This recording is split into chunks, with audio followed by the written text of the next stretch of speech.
예도입니다. 존재의 숲에 낙엽이 거의 다 떨어져서 이제 겨울을 알리는 듯한데요. 새들이 예도를 반겨주고 있습니다. 이 자연 한가운데에서 알티세르 네 번째 강이 이어나갑니다. 주제는 이데올로기와 무의식.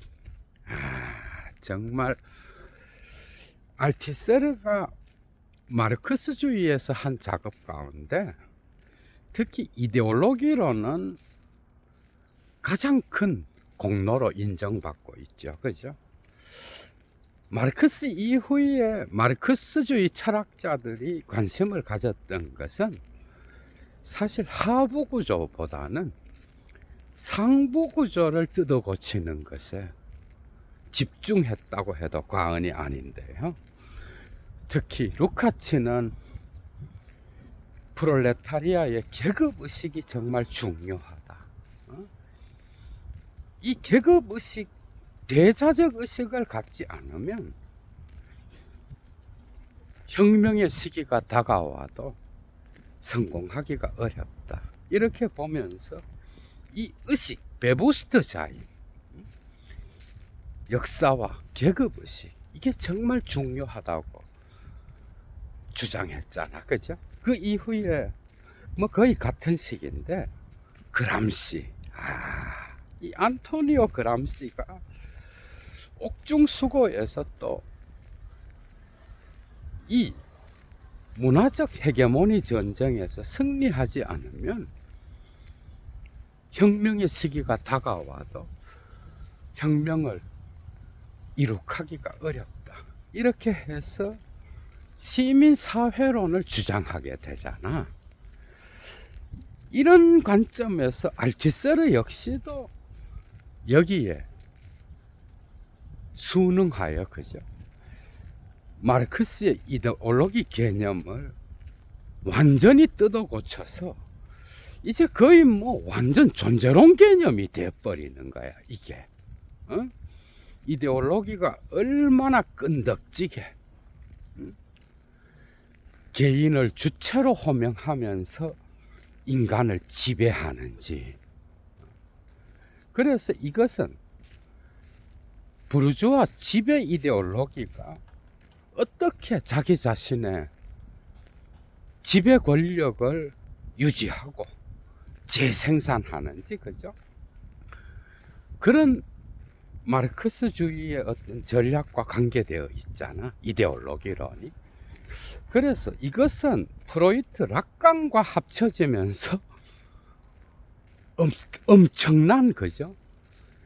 효과를 발휘하게 되는데, 이데올로기론 속에 숨어 있는 이 무의식의 힘을 여러분들이 알아야 알티세르의 그 호명론, 주체를 호명하는, 거죠. 이데올로지 앵테르펠 레 앵디비듀이 엉시제.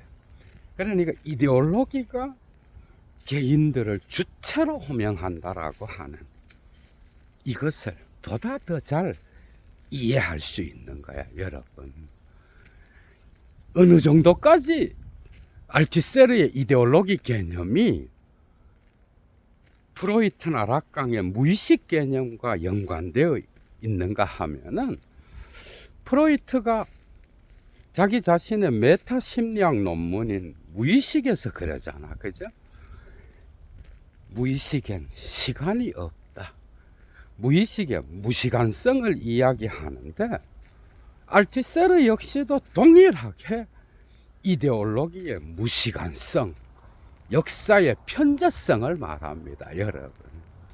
그래서 알티세르의 이데올로기 개념을 잘 이해하기 위해서는 정신분석학의 무의식 개념을 여러분들이 파악하고 있어야 되는 거예요. 정말 철학적이죠, 그죠? 오늘 또 예도의 클래스로 풀어내겠습니다.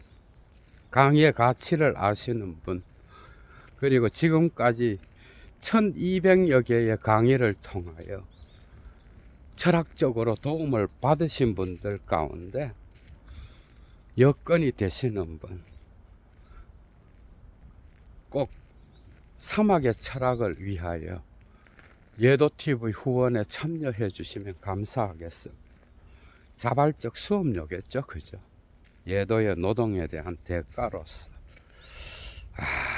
강의 들어갑니다, 여러분. 알티세르는 자기 자신의 이데올로기론을 초기 작품부터 곳곳에서 이야기하는데요, 거의 안 나오는 곳이 없다고 해도 과언이 아닌 거예요. 특히 말기에 우발성의 유물론, 마주침의 유물론을 말하는 그 시기 이전에, 그죠? 주로 60년대 초반부터 자기 비판의 시기 74, 76년까지 거의 모든 작품에서 이데올로기 개념이 나타난다고 해도 과언이 아니야. 그러나 이데올로기론이 세부적으로 언급되는 그 논문은 부후 막스, 마르크스를 위하여의 마지막 장 7장, 막시즘의 위만이즘, 마르크스주의와 인간주의라고 하는 이 7장을 여러분들이 참조하시면 좋고요. 특히 이 초기의 이데올로기론은 알투세르의 사회 구성체의 구조 개념에서 이데올로기적 장, 그죠? 형, 이데올로직. 그 다음에 이 구조 안에서 나타나는 이데올로기적 심급, 이런 것과 연관되어 나타나죠, 그죠? 그리고 포지시옹 76년 작품인 이 포지시옹에 수록되었던, 그리고 유고로 남긴 작품에서는 시흘라 레프로딕시옹 재생산에 관하여라고 하는 제목 안에 수록되어 있죠, 그죠? 포지시옹에 수록되었던 70년 논문, 이데올로기와 이데올로기적 국가정치, 여기에서 비교적 세부적으로 이데올로기론이 펼쳐져. 여러분들이 알고 있는 상식적인 이데올로기 개념은 대략 인간과 사회와 자연과 역사를 바라보는 의식의 틀, 그래서 세계관, 가치관, 신념, 체계, 이런 걸로 알고 있잖아, 그죠? 그런데 알투세르의 이데올로기 개념은 무의식을 포함해버려요, 여러분. 마르크스의 사유 안에서 이데올로기 개념을 알투세르는 어떤 방식으로 수정하는가 하면, 마르크스에게서 이데올로기는 독일 이데올로기에서 나타나잖아, 그죠? 거기에서는 주로 지배계급의 이익을 대변하는, 그리고 그 이익을 반영하는 그 체계가 바로 이데올로기인 거예요. 지배계급의 이익을 반영하고 그것을 대변하는 어떤 허위의식, 의식의 체계, 그러니까 비역사적이겠죠, 그죠? 허위의식인 거야. 그런데 이것이 자본론의 초고를 쓸 시기에 변형되는데요, 특히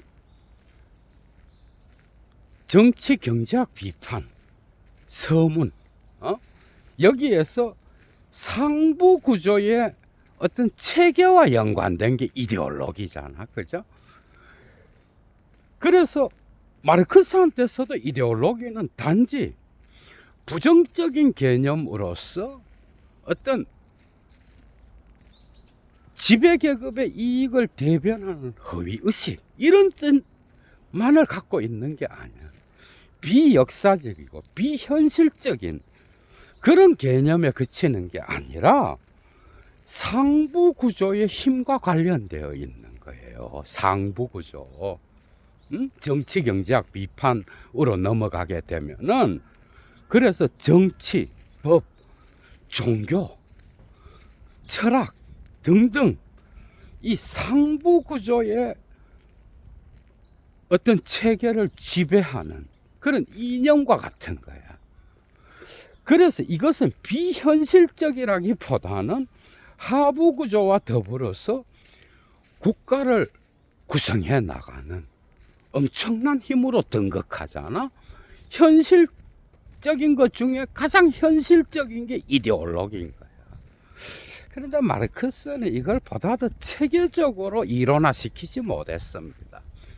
그래서 그 이후에 루카치, 그람시, 알투세르 등등은 이 이데올로기가 정말 얼마나 중요한지, 혁명에 방해가 되고 혁명을 완수하는 데 있어서 부르주아 이데올로기를 간파하지 못하면 프롤레타리아 계급의 대자적 운동을 제대로 파악할 수 없다라고 하는, 그래서 이데올로기가 중요해진 거예요.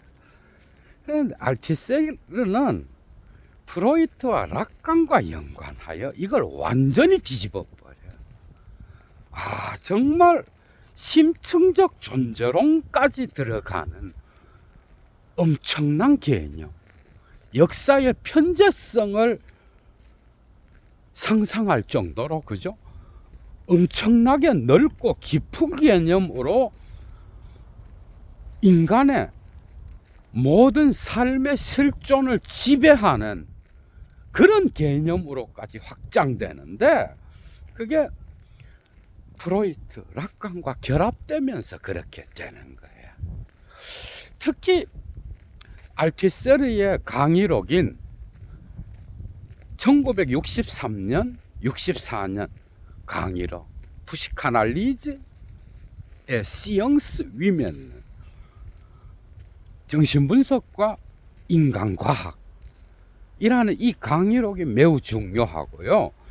그리고 64년 논문인 프로이트와 락강이라는 논문, 이런 것도 중요한 거야. 그래서 이제 이데올로기는 단지 어떤 지배계급의 이익을 반영하는 허위의식 뭐 이런 정도가 아니라 인간의 실존을 지배하는 공기, 대기와 같은 게 되어버려요.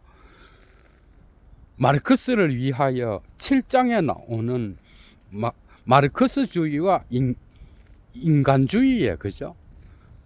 세부적으로 나타나는데, 거의 하이데거와 가다머의 언어 존재론을 연상시킬 정도입니다, 여러분. 이데올로기는 뭐냐? 이데올로기는 무의식적 힘과 같은 것으로서, 그죠? 인간의 삶을 지배하는 역사적 지평, 인간 실존의 환경과 같은 거, 그리고 끊임없이 인간의 삶의 조건을 형성하는 힘인 거예요. 정말 넓은 개념이죠, 그죠? 그래서 인간 실존의 대기, 인간의 삶의 공기와 같은 게 이데올로기다. 인간이 만드는 모든 관계 안에서 나타나는 세계성과 같은 거야.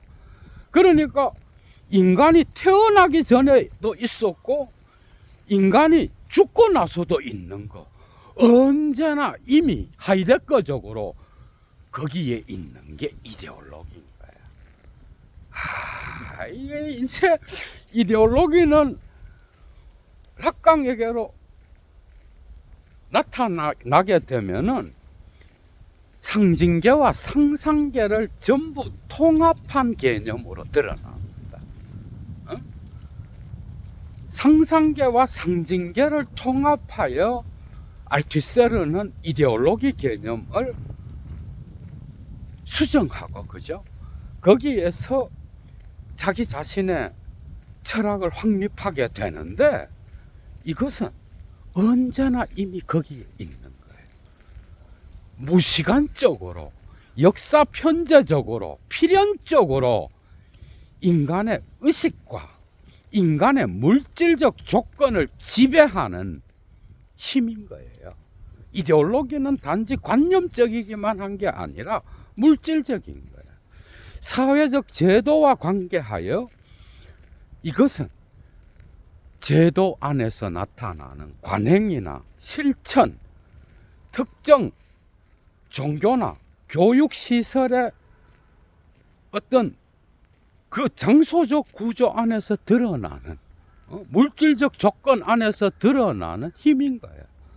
관념적이기도 하지만 물질적이기도 한 거예요. 이데올로기는. 그래서 이것은 움직이는 역사의 지평과 같은 거야. 아, 정말 가다모 연상시키죠. 그죠? 인간이 살아가는 실존 조건으로서 이데올로기는 삶의 지평인 거예요. 하이데거적으로 존재의 집인 거예요. 인간이 거기에 발딛고 있는 그 배경을 형성하는 역사적 지평의 그죠? 힘과 같은 거예요. 그래서 이것은 효과요, 영향사인 거야, 여러분. 엄청나게 확장되죠, 그죠? 그래서 특히 이것은 단지 의식 세계만이 아니라 무의식의 세계, 비의식의 세계와 같은 인간이 맺고 있는 세계와의 관계를 지배하는 힘인 거야. 아, 점점 들어오죠, 그죠? 그래서 여기에 스피노자의 상상적인 것, 이막이 났지요. 개념도 수렴되어서 이 이데올로기의 무의식의 특성을 강화시키는데요. 아, 이건 엄청납니다, 여러분. 그러니까 프로이트에게서 받은 그 영향, 그것은 생물학적 인간이 어떻게 리비도 발달 단계에서 가족 소설 안에서 아버지의 이데올로기를 받아들이면서 성장하는지. 그래서 리비도의 성 발달 단계가 있잖아, 그죠? 그런데 이데올로기는 뭐예요? 아이가 태어나기 전에도 이미 거기에 있는 거야. 왜냐하면 태어나기 전에 아버지가 있어야 되고 어머니가 있어야 되잖아. 그러니까 그 이전에 이미 이 이데올로기는 작동하고 있는 거예요. 가족 이데올로기로서. 태어나자마자 아버지의 이름을 받잖아, 그죠? 프로이트의 파밀리엔 로만에 나타나는 것처럼. 그래서 태어나게 되면은 이제 구강기를 거치고 학문기를 거치고 남근기에서 오이디푸스 콤플렉스를 경험하고 이제 점점 이유를 통하여 어머니와의 하나라고 하는 나르시시즘적인 특징을 점점 벗어나잖아, 그죠? 잠복기로 들어가서 이제 성인기가 나타나게 되는데, 이러한 리비도적인 생물학적이고 생리학적인 힘으로서 볼 때도 가족 이데올로기 안에 이미 이데올로기는 숨어 있는 거예요. 아이가 태어나기 전에도 있었고 태어난 이후에도 성장하면서 아버지의 이름을 부여받고 가족 이데올로기 안에서 오이디푸스 연극을 펼치는 그런 존재잖아, 그죠? 그런데 이것이 락강에게로 오면은 단지 생물학적이고 생리학적인 포유동물로서의 인간이 아니라 이제 이 생물학적 인간은 문화적 인간으로 변형되는 거야. 락강은 이걸 엄청나게 확장시켜 버리죠, 그죠? 여기엔 물론 정신분석뿐만 아니라 레비스트로스도 들어와 있습니다. 여러분들이 특히 락강의 상징적인 것과 연관하여 레비스트로스의 구조인류학 제10장에 보면은 상징의 효력이라는 제목의 장이 있어요. 그것도 참조하시면 좋습니다. 그래서 아이는 단지 생물학적으로 성장하여 리비도적 발달 단계 안에만 있는 게 아니라 이 인간이 이제 주체가 되는 훈련을 하게 되는 거예요. 참다운 인간이 되려면 언어를 배워서 법의 효력을 알고 그리고 개인으로서 이제 주체로 호명돼야 되는, 그래서 진정한 인간 되기는 주체 되기와 연관되어 있는 거예요. 락강에게서도. 그래서 거울 단계를 거쳐 상상계적인 어머니와의 관계의 균열이 일어나면 이제 상징계의 질서로 들어가게 되는데, 그 아이는 거기에서 아버지의 이름, 법을 알게 되고 이제 상징계의 질서에서 다른 타자들과의 의사소통을 통하여, 그죠? 진정한 개인으로 태어나잖아. 그죠? 이런 관점에서 이제 락강이 알투세르의 이데올로기론에 영향을 미치게 되는 거예요. 정말 엄청납니다. 락강 역시도 에크리에 수록되어 있는 정신분석에서의 말과 언어의 기능과 장, 여기에서 설명하잖아. 그죠? 이것은 스피노자에게서도 나타납니다. 신학 정치론에서 인간은 어떤 애군이든 행운이든 운에 의하여 지배받는 그런 존재다. 그런 것처럼 인간은 운명으로서 이 상징적인 것에 의하여 태어나기 전부터 지배를 받고 죽고 나서도 이 상징적인 것은 후세에 남겨져서 계속해서 영향을 발휘하게 되는 거예요.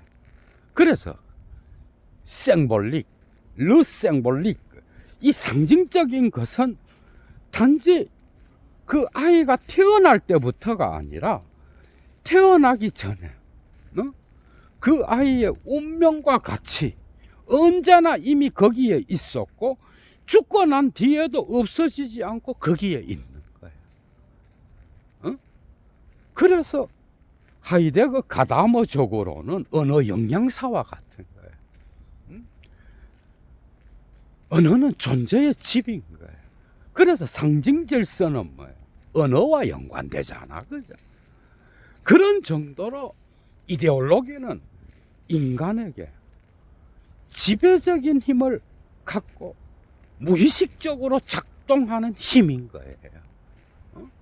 그러면서 아버지의 이름을 배우면서 아이는 법의 질서를 배우고 그리고 언어의 체계 안으로 들어와서 그 구조 안에서 주체로서 형성되는 거예요. 그래서 락강의 주체 개념은 철저하게, 그죠? 이 언어의 체계와 관계되는 거예요. 상징계의 질서, 아버지의 이름, 이것은 대타자로서 상징계의 질서의 중심이죠. 그죠? 그래서 알투세르는 이런 락강의 어떤 상징적인 것, 그리고 거기에서 펼쳐지는 주체의 형성, 여기로부터 엄청난 영향을 받습니다. 물론 자기 비판의 시기를 지나면서 락강과 결별하고 락강을 비판하게 되지만은 마르크스주의자잖아. 그죠? 이 질서를 따라갈 수가 없는 거야. 응? 프롤레타리아 계급의 그 계급 투쟁을 위하여 이 이데올로기적 장은 투쟁의 장이 돼야 되는 거잖아. 이 재생산에 저항하고 재생산을 전복하고 투쟁을 통하여 이 이데올로기로부터 새로운 주체로서 태어나는 것, 프롤레타리아 이데올로기를 다시 창조하는 것, 그죠? 전복의 과정, 그걸 위하여 부르주아의 이데올로기적 장치를 말하는 거잖아, 그죠? 그래서 락강을 끝까지 갖고 가지 않습니다, 물론.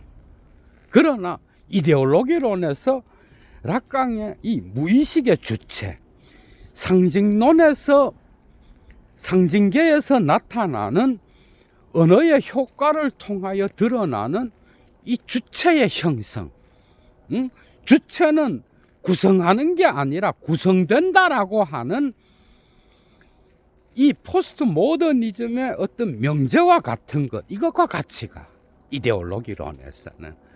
그래서 이데올로기는 태어나기 전에도 있었고 태어난 이후에도 있다면 그것은 역사적으로 편재해 있는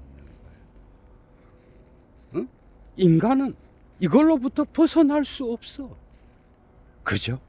그래서 알투세르가 공산주의 사회가 온 이후에도 이데올로기는 언제나 이미 거기에 있다. 이런 역사 편재성, 이것은 이제 마르크스주의자들에게 엄청난 논쟁을 불러오는 계기가 되기도 하는데요. 왜? 마르크스는 이데올로기는 오로지 부르주아 계급에게만 나타나는 허위의식이라고 말했거든. 그런데 프롤레타리아의 대자적 계급에게는 이것은 걷어내져서 프롤레타리아 계급은 현실성과 직접 관계하는 그런 계급이라고 말하잖아, 그죠?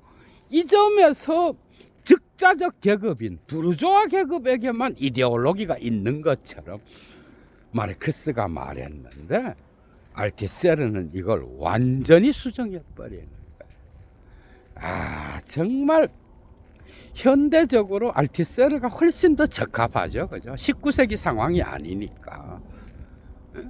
이데올로기는 언제나 이미 거기에 있는 거예요. 언어의 힘과 같이 무의식적으로 작동하는 힘으로서 편재적이고 필연적이고 그리고 무시간적으로 인간을 주체로서 호명하면서 그 주체를 형성하는 힘인 거야. 주체와의 관계 안에서 우리는 이데올로기를 볼 수 있는 거예요. 이런 정도로 엄청나게 강력한 힘을 가진 게 이데올로기. 그래서 락강에게는 이게 상징이요. 언어라고 한다면 알투세르에게서 이데올로기는 상징계의 질서와 같은 그런 구조를 형성하는데 여기에는 단지 상징계의 질서 안에서 나타나는 언어 효과 그리고 무의식적 주체가 형성되는 그런 효과만이 있는 게 아니야. 상상계의 거울 단계에서 나타나는, 그죠?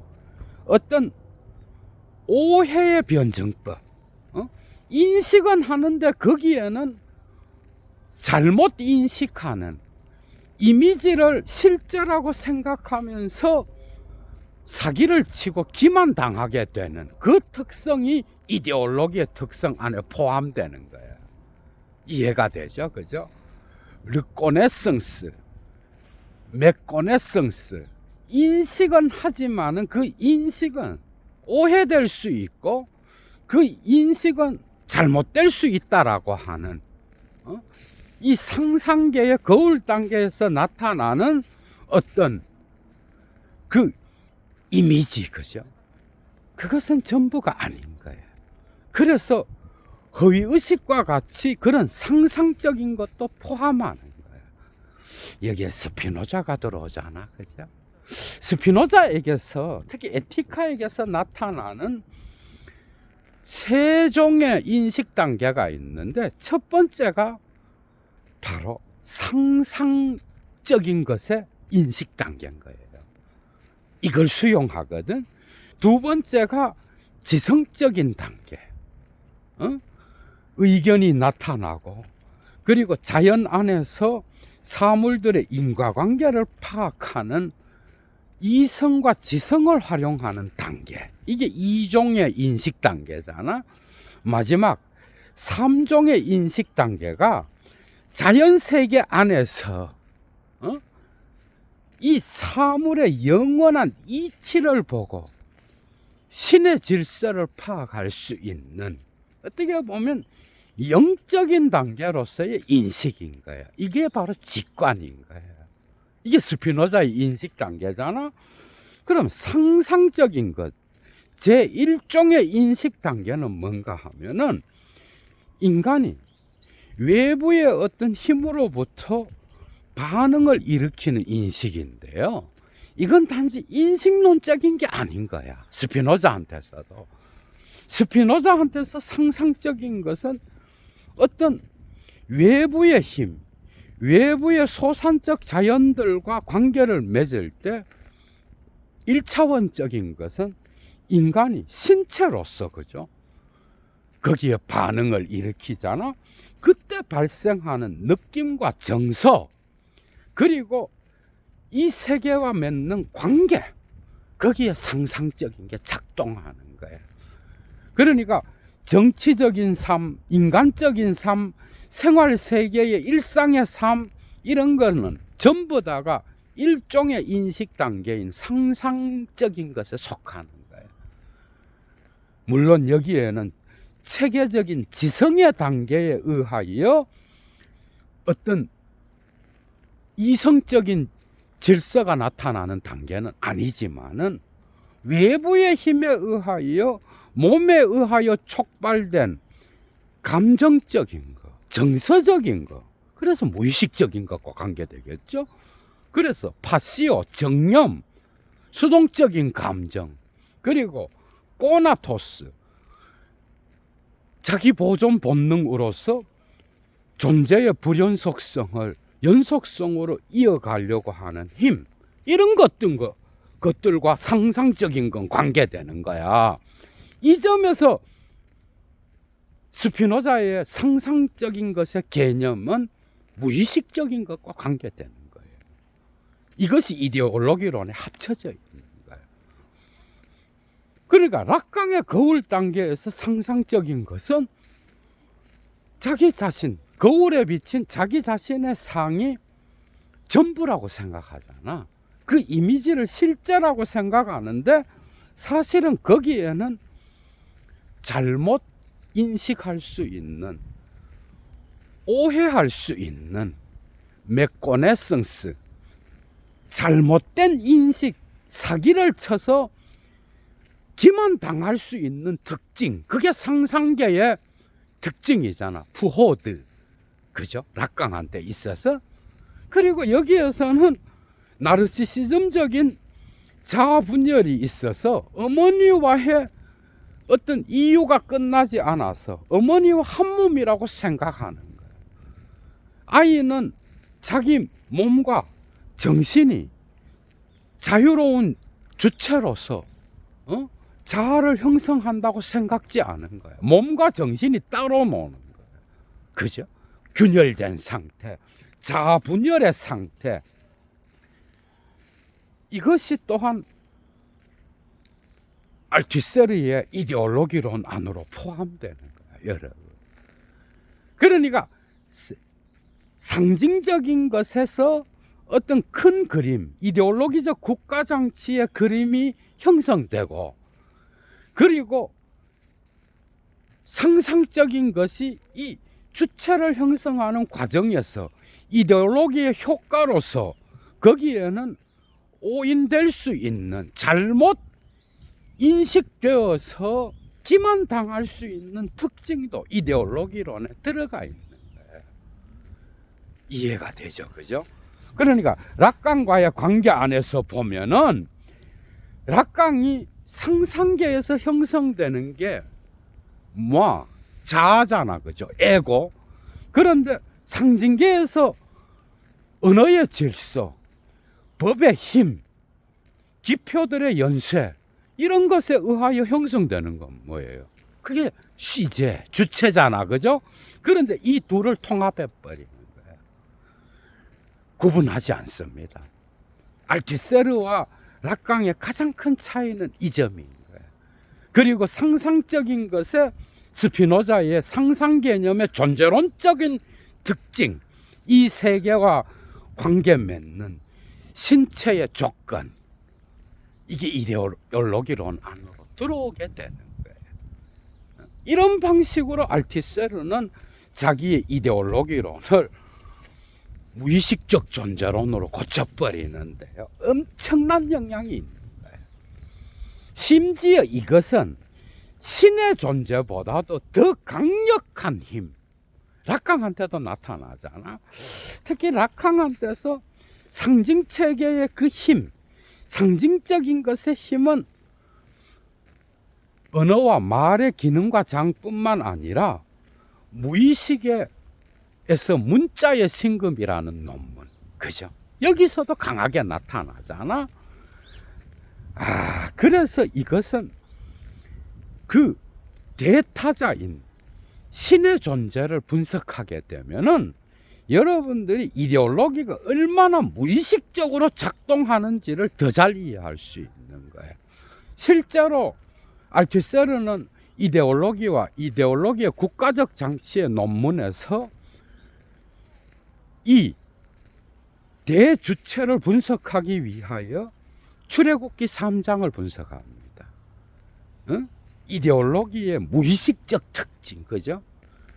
비의식적 특징, 이걸 이야기하기 위하여 출애굽기 3장을 분석하는데, 그런 시제, 대문자 주체죠, 그죠?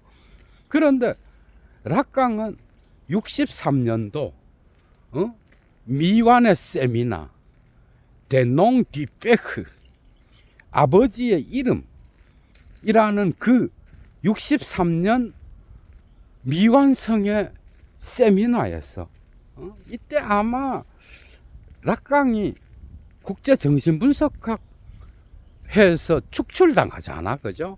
그래서 이 세미나를 완성하지 못하고 한 번의 강의로 세미나를 끝냈는데, 이 아버지의 이름이라는 이 세미나에서 락강이 출애굽기 3장을 또 분석하는 거예요. 그러니까 락강한테서 상징계의 대타자는 법이요, 아버지의 이름이요, 그리고 언어의 장이요, 언어로 된 질서지만은 이것은 신의 이름인 거예요. 신의 이름. 단지 어떤 아버지의 이름, 가족관계 안에서의 아버지가 아닌 거예요. 그래서 출애굽기 3장에서 이 아버지의 이름을 분석하면서 언어의 효과에 의하여 나타나는 그 주체 개념, 그죠? 그게 얼마나 강력한 효력을 발휘하는지 대타자를 신과 연관시켜서 분석하잖아. 그래서 출애굽기 3장에 보면은 뭐예요? 신이, 그죠? 모세를 부르잖아, 그죠? 거기에서 나타나는 어떤 그 이야기는, 이 신은 이스라엘 민족과 함께 했던 신인 거예요. 민족이 형성되기 이전에 족장 시대에 아브라함, 이삭, 야곱이라는 이 조상과 함께 했던 신인데, 모세가 이제 이 신 앞에 호명을 당하는 거예요. 이해가 되죠, 그죠? 신은 대주체인 거예요. 이 주체를 호명하면서 주체의 정체성을 보증하는 그런 아버지의 이름인 거예요. 그래서 모세에게 자기 자신의 이름을 알려주면서 모세에게 사명을 주잖아, 그죠? 이 사명이 이데올로기인 거예요. 알티세르적으로. 애굽에서 400년 동안 노예 생활을 했던, 이집트 노예 생활을 했던 이 히브리 민족, 이스라엘 민족에게 가서 내가 누구의 명령을 받아서 왔다고 말하리까? 이게 정체성에 대한 질문이에요. 그렇게 질문을 하니까 신이 자기 자신의 이름을 알려주잖아. 나는 족보가 없는 신이 아니라 니네 조상과 함께 했던 아브라함, 이삭, 야곱의 하느님이다. 그러면서 나는 스스로 존재하고 스스로 자존하고 스스로 행동하는 에크예다. 곧 나는 에크예다. 에크예, 아쉐르 에크예, 이렇게 말하잖아. 그죠? 이 아버지의 이름을 듣고 모세는 이제 주체가 형성되는 거예요. 그래서 이 주체가 형성된 모세는 이집트로, 그죠? 이 신의 이름을 갖고 갈 수 있었는데, 신의 이름을 들으면서 자기 자신이 호명당하는, 신의 이름 안에서 모세라는 이름이 확정되고 그 정체성이 보호되고 진리가 보증되는 그런 장소인 거야. 그죠? 그래서 락강에게 있어서 상징계의 대타자인 그런 오트로, 이 대타자는 뭐예요? 진리의 장소요, 말의 장소인 거예요. 그래서 인간은 말하는 존재인 이상 이 말과 언어의 장, 진리의 장소에 종속될 수밖에 없다라고 하는, 불어로 아시죄티스멍, 그러니까 주체는 대주체의 이데올로기에 종속되면서 자기 자신의 정체성을 확립하게 되는 거예요. 이 종속론, 그죠? 복종론. 그래서 신이 자기 자신의 이름을 알려주면서 모세에게 자기 이데올로기를 말해주고, 그리고 거기에서 모세는 주체로 형성되면서 개인이 주체로 태어나게 되면서 이제 이집트에 있는 히브리 민족들에게로 갈 수 있었던 거예요. 이 이야기에서 대주체, 그런 쉬제, 이것은 에크예라는 신이겠죠, 그죠? 이 대주체는 이데올로기를 주는, 어떻게 보면 주체의 중심으로서 활동하는 중심 중의 중심이고, 이건 아버지의 이름이 되는 거예요. 농디페크, 이 아버지의 이름이 이제 이데올로기의 주인의 노릇을 하는 거예요. 이런 정도로 이데올로기는 신의 존재와 같이, 그죠? 이 전능하고 그리고 이 세계를 창조한 이 신의 막강한 권력과 같이 이데올로기는 언제나 이미 주체를 지배하는 힘인 거예요. 그래서 실제로 모세가 그 이후에 죽을 때까지 이 신의 명령을 기억하고 마음에 새기고 일평생 동안 살다가 죽잖아, 그죠? 이데올로기는 모세의 삶의 모든 조건을 지배하는 힘이었다는 거예요. 이런 정도로 부르주아 국가의 이데올로기는 강력하다는 거야. 이해가 되죠, 그죠? 이 이데올로기적 장치는 학교와 같은 교육적 장소, 그리고 교회나 절과 같은 종교적 장소, 그리고 모든 단체, 또한 매스컴, 매스미디어, 오늘날의 유튜브, 페이스북 등등 SNS, 이 모든 것, 그리고 모든 광고 장치, 이 모든 것이 다 이데올로기를 산출하는 장소인 거예요, 여러분.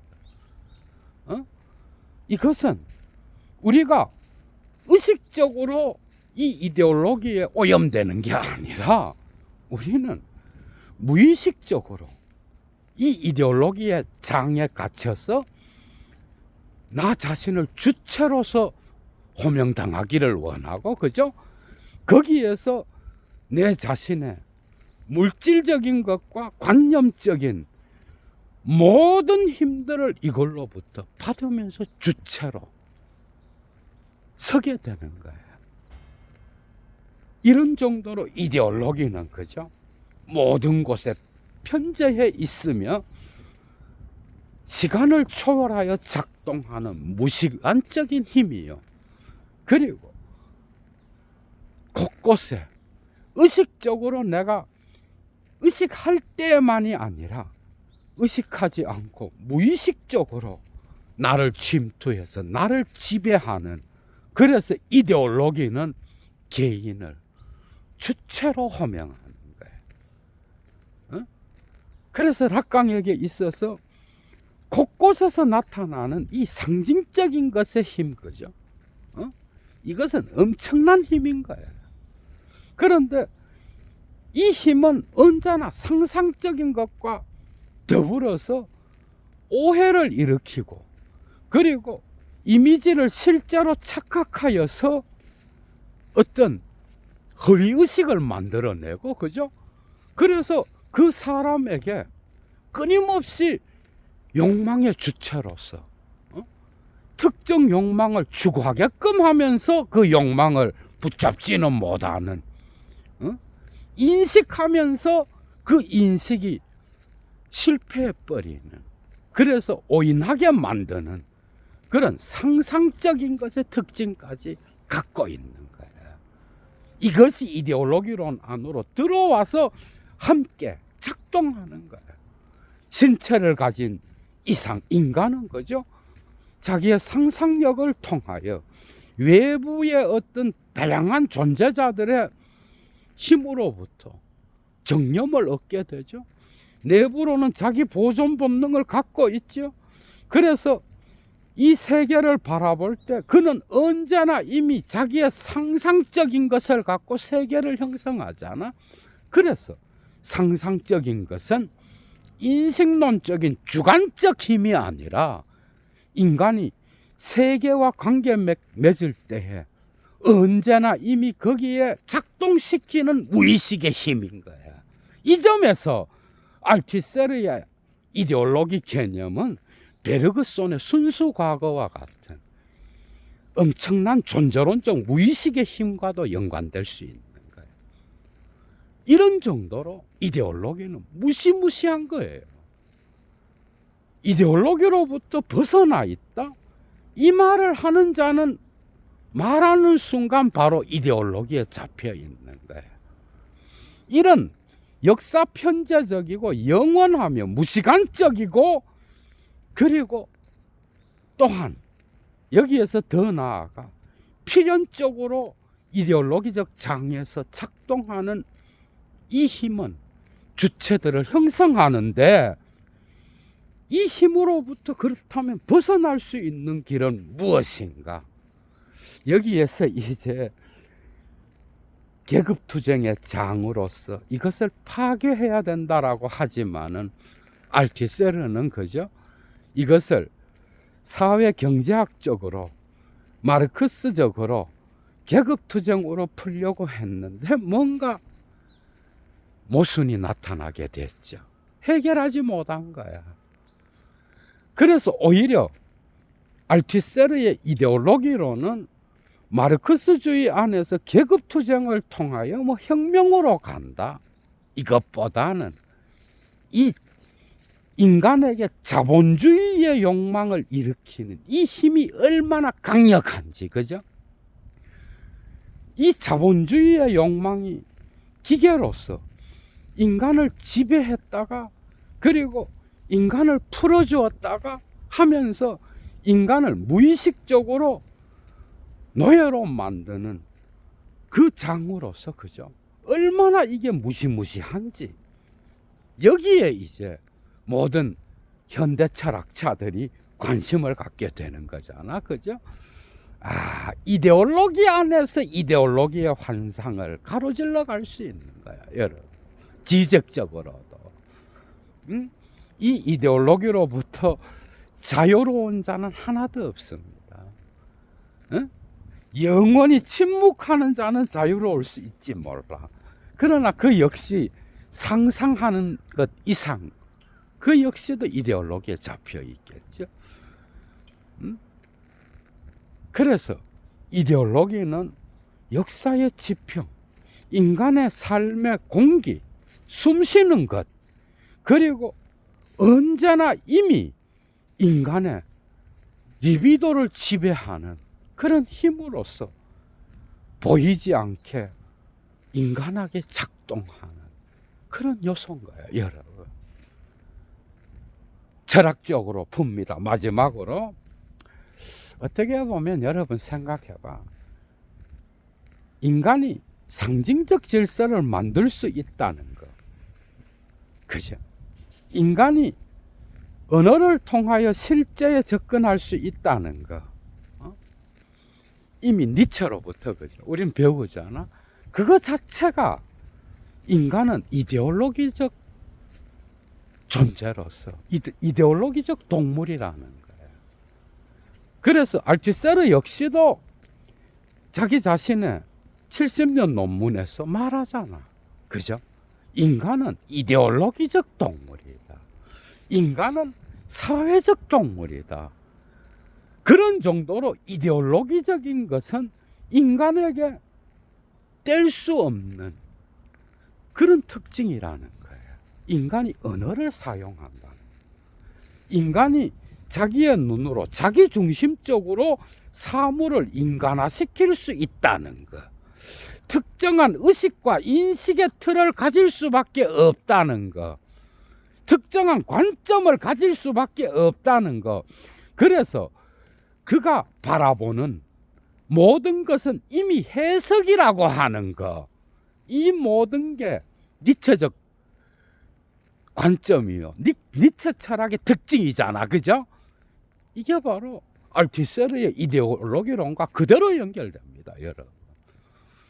인간은 무의식적으로 언제나 이미 이데올로기에 장에 놓여 있다는 거, 그죠? 그렇다면 이걸 어떻게 벗어날 수 있겠는가? 어떻게 이 지배 이데올로기를 깨고 여기에 노예가 되지 않고 노예로서의 주체를 벗어나서 진정한 주체로 다시 태어날 수 있는가? 그 장 안에서 실제계와의 공백을 보면서, 그죠? 거기로부터 끊임없는 자기 비판을 통하여 환상에 사로잡혀져 있는 나 자신을 인식하면서 이데올로기적 장으로부터 벗어날 수 있다. 이 이데올로기가 지배 이데올로기라면 이 이데올로기를 깰 수 있다. 그죠? 여기에 저항한다면 실제와 상징적인 것 사이에 균열을 볼 수 있다. 있죠. 지배올로기가 있잖아. 그죠? 자본주의 동물로부터 벗어날 수 있는 저항하는 힘을 통하여 이 장을 깨고 또 다른 이데올로기로 무장할 수 있다. 그러나 이 장을 깰 때 역시도 그 역시 이데올로기에 사로잡혀서 여기에 저항하는 거라는 거. 정말 그래서 알투세르는 이 이데올로기론을 너무나 확장해 버렸기 때문에 나중에 프롤레타리아 계급 투쟁을 통하여 이 부르주아의 이 지배 계급의 이데올로기를 뒤집어 엎고 저항하고 깬다라고 하는 이 재생산을 어떻게 전복시키는지, 그죠? 이 부분에서 설득력을 얻을 수 없었어. 이해가 되죠, 그죠? 무의식으로 적으로 인간을 지배한다면, 그렇다면 그가 저항한다 그래도 언제나 이미 거기에는 또 다른 이데올로기가 채워질 거 아니야, 그죠? 그래서 지배 이데올로기를 파괴할 수 있는 장이 되어야 된다는 거. 여기에 슬라보의 지적은 또 다른 천착을 얻어서 락강 안에서 락강을 뒤집으면서 이데올로기의 환상을 가로질러 가라 그랬잖아. 거기에는 물론 해결이 있지만 여러분 재밌었죠, 그죠? 얘도 물러갑니다. 주스.